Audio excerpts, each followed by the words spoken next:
So we'll take this RC and we have put the questions in the serial order here, and we will take all the questions in one go. And before taking the question, we will go ahead and read the passage. So it says here, it has taken me 60 years, but I had an epiphany recently. Epiphany basically means a kind of revelation. So it says, it has taken me 60 years, but I had an epiphany recently. Everything without exception requires additional energy in order to maintain itself. I knew this in the abstract as the famous second law of thermodynamics, which states that everything is falling apart slowly. This realization is not just the lament of a person getting older. Long ago, I learned that even the most inanimate things we know of, stone, iron columns, copper pipes, gravel roads, a piece of paper, won't last very long without attention and fixing and the loan of additional order. Existence, it seems, is chiefly maintenance. What has surprised me recently is how unstable even the intangible is. Keeping a website or a software program afloat is like keeping a yacht afloat. It is a black hole or for attention. I can understand why a mechanical device like a pump could break down after a while. Moisture rusts metal, or the oil oxidizes membranes, etc., etc. But I wasn't thinking that the non-material world of bits would also degrade. So the author in the first paragraph talks about material degradation. In second paragraph, he talks about a non-material degradation, right?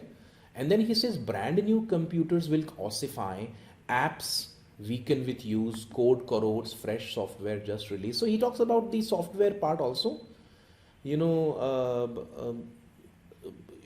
getting this basically ossifying or weakening or degrading. And then there is the assault of the changing digital landscape. When everything around you is upgrading, this puts pressure on your digital system and necessitates maintenance. You may not want to upgrade, but you must because everyone else is. It's an upgrade arms race. So the author says the way we have maintenance or change in the physical terms, in the IT terms, you have upgradation, which is very much important. And then he says, I used to upgrade my gear begrudgingly and at the last possible moment. You know how it goes. Upgrade this and suddenly you need to upgrade that as well, which triggers upgrades everywhere. I would put it off for years because I had the experiences of one tiny upgrade of a minor part disrupting my entire working life. But as our personal technology is becoming more complex, more codependent upon peripherals, more like a living ecosystem, delaying upgrading is even more disruptive. If you neglect ongoing minor upgrades, the change backs up so much that the eventual big upgrade reaches traumatic proportions. So I now see upgrading as a type of hygiene. You do it regularly to keep your tech healthy.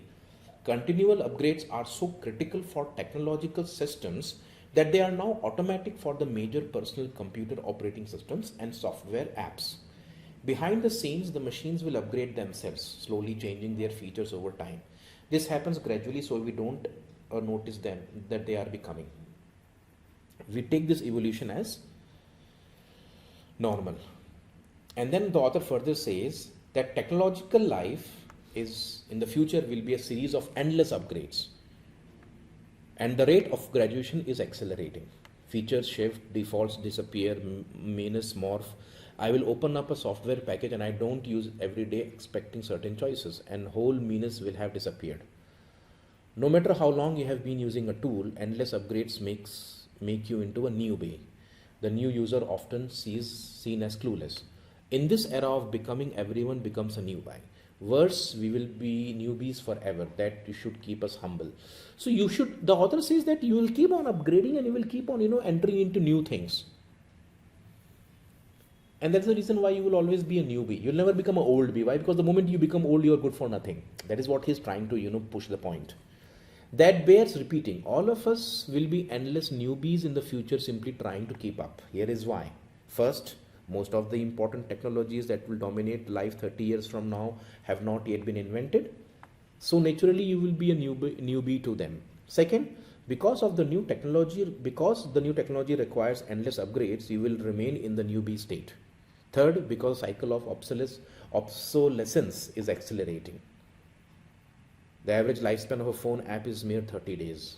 You won't have time to master anything before it is displaced. So you will remain in the newbie mode forever. Endless newbie in the new default for everyone, no matter. So basically, if you look at this passage, though it looks very long and, little complicated, it is one of the easier ZAD passages. Easier in the sense that it is having a very straightforward message that the way things in the physical world degrade, the things in the non-physical world also will degrade, and that's why you have to keep on upgrading, and this upgrading process will keep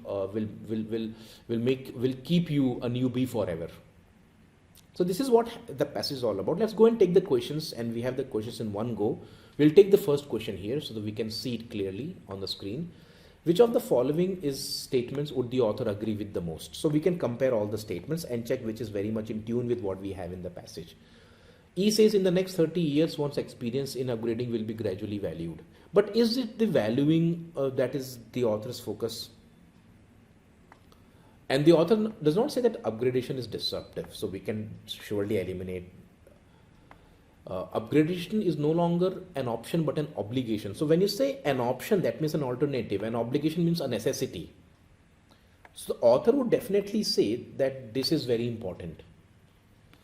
E goes out because in the next 30 years, why it would be, the valuation part of it has not been even discussed.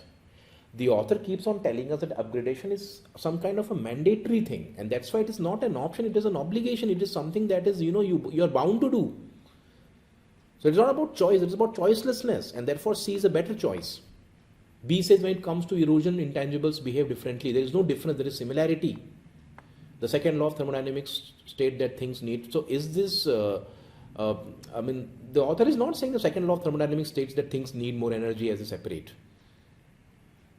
So if you look at the central idea of the passage and what is the core message that the author is trying to deliver, it is basically C, which says that upgradation is no longer an option, but it's basically a kind of an obligation, a kind of a necessity, a kind of a mandatory thing which you have to do.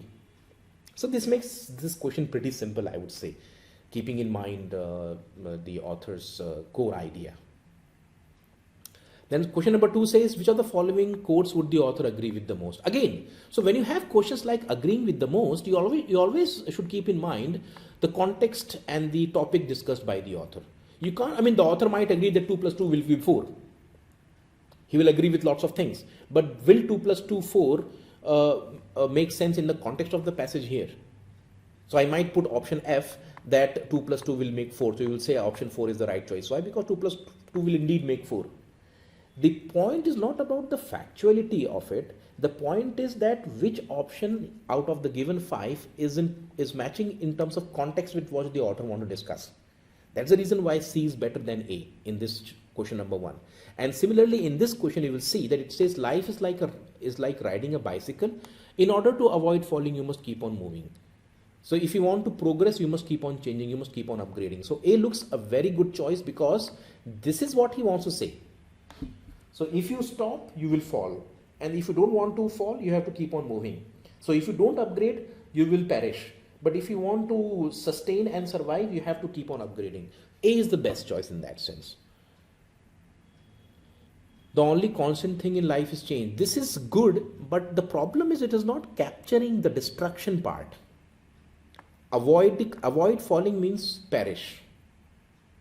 So if you have a mobile app and if you're not upgrading it, you will reach a point where you will have to throw out the mobile. So A is better in terms of, avoiding falling, so you have to keep on moving. So it captures that flip side of not upgrading, which is not captured by B. And C is more philosophical and moral, and D is again philosophical moral. So we have to basically mark A because that is precisely again fitting in the context of the passage. Let's go and take the third question now. The third question says the CEO of a tech company was thinking of the following policies, and the first is lifetime employment. The second is promotion based on seniority. The third is hire new competent employees and fire old incompetent employees. Regular training and retraining. So which of the following would he prefer? So we don't have one choice because we know that one choice is definitely there, and that choice is regular training and retraining, because this is what we mean by the upgrading. Because you have to mark the question keeping in mind if the CEO were to consult the author of the passage. So it is not the CEO alone who is taking the decision. If the CEO of a tech company comes and meets the author and asks that which of the following policies should he implement or recommend, then the author will definitely recommend 4. So we have to mark out of these. But would he encourage lifetime employment? No. So we can kick out B, we can kick out E. Because lifetime employment basically means no change, permanency. Again, seniority is not what he will have in mind. So we have to pick option D by default because there is no better choice. Hire new competent employees and fire the old ones. Again, you are basically replacing. So you are upgrading in a way. Whether you upgrade by replacing or whether you upgrade by changing, the choice is yours. So either 3 or 4 is the right choice. I would say this is relatively an easy passage.